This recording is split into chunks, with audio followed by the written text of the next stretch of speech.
বন্ধুরা প্রশ্নতে বলেছে 6.3 সেন্টিমিটার ব্যাসার্ধের নিরেট ধাতব অর্ধগোলক গলিয়ে 9 সেমি ব্যাসার্ধের একটি নিরেট চোঙ তৈরি করা হলো।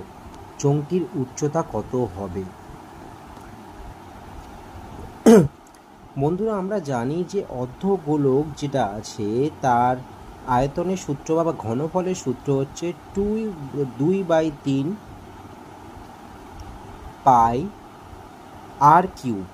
আর এখানে রয়েছে 6.3, তাই জন্য আমরা 6.3কে 3 বার লিখব। এবং চোঙের আমরা জানি যে ঘনফলের সূত্র পাই আর স্কোয়ার এইচ, যেহেতু আমাদেরকে এইচের মানটা এখানে বার করতে বলেছে, উচ্চতা বার করতে বলেছে।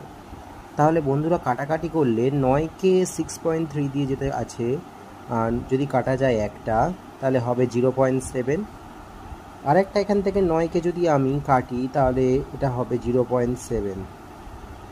এটা টোটাল বার করলে উত্তরটা আসবে তোমাদের এইচ ইকুয়াল টু আসবে 2.058।